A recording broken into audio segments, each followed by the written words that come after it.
যেগুলো ডিসেন্ট আছে, যেগুলো আমাদের দ্বিমত আছে, সেগুলো কিভাবে রিজলভ করব, এটা নিয়েও আমাদের মধ্যে একটা কনসেনসাস হয়েছে।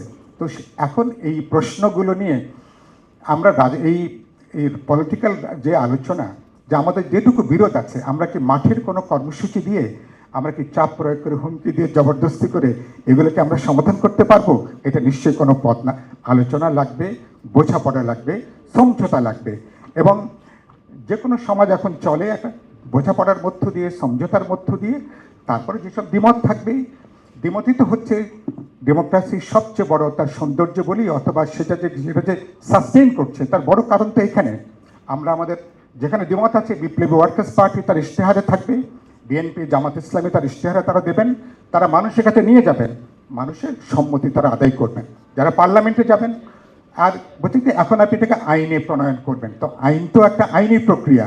এখন যতগুলো প্রক্রিয়া, ধরুন জুলাই সনদ নিয়ে, এগুলো এক একটা প্রক্রিয়ার অংশ। ফাইনালি যখন পার্লামেন্টে যাবে, বিল আকারে উত্থাপন হবে, বিল আলোচনা করে যখন আইন প্রণয়ন করবেন, তখন এটা সংবিধানে যুক্ত হবে।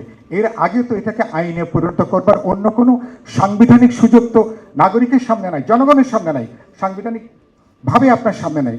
তাহলে আমি যে রুলস অফ দ্য গেমের মধ্যে আমি আছি, আমি যে খেলার যে নিয়মটা আমরা নিজেরা কালেকটিভলি তৈরি করেছি, চলেন আমরা খেলার নিয়মের মধ্যে থাকি, আলাপ আলোচনা করি, বোঝাপড়া করি, এবং সেই জায়গাগুলো যে, এবং আমি শেষ কথা যেটা বলতে চাই, ইশতেহারটা খুবই গুরুত্বপূর্ণ।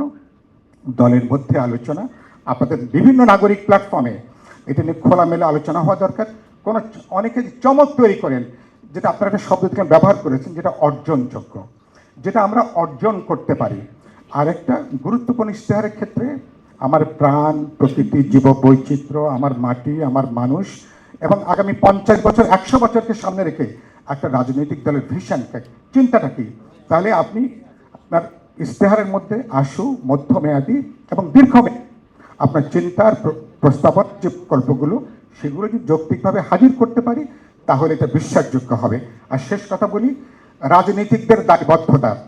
মাঠে বক্তৃতা করলাম, পার্লামেন্টে বক্তৃতা করলাম, এরপরে আর কোনো খবর নাই। ফলে খুব দুর্ভাগ্যজনকভাবে এখন এই যে পার্লামেন্ট ইলেকশনে ইঁদুর দৌড়ের কারণটা কি, জনপ্রতিনিধিত্বের বিষয়টা কিন্তু অলাভজনক করা যেত, ইঁদুর দৌড় অনেকখানি বন্ধ হয়ে যেত। এই পার্লামেন্ট নির্বাচন, জনপ্রতিনিধিত্ব, এটা অনেকের কাছে একটা লাভজনক ব্যবসা, এটা পর্যবেসিত হয়েছে। এই লাভজনক ব্যবসা থেকে এই জন্য নির্বাচনে অনেকে এক ধরনের বিনিয়োগ মনে করে। ব্যবসায় মানুষ যেভাবে টাকা খাটায়, নির্বাচনকে বিনিয়োগ মনে করে। এই সংস্কৃতি থেকে যদি উত্তরণ করতে না পারি, এটা জনকল্যাণের, এটা মানব সভার, এটা দায়বদ্ধতার প্রশ্ন আছে।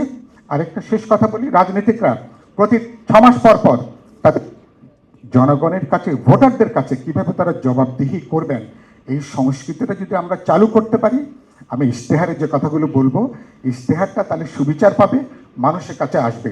আর সবচেয়ে গুরুত্বপূর্ণ হচ্ছে আগামী ফেব্রুয়ারিতে যদি আমরা গণভোট নির্বাচন করে যদি বেরিয়ে যেতে পারি, গোটা 15 মাসের আমাদের অভ্যুত্থান, আমাদের অর্জন, এটা সবটাই কিন্তু একটা শেষ রক্ষা করবার সুযোগটা আছে।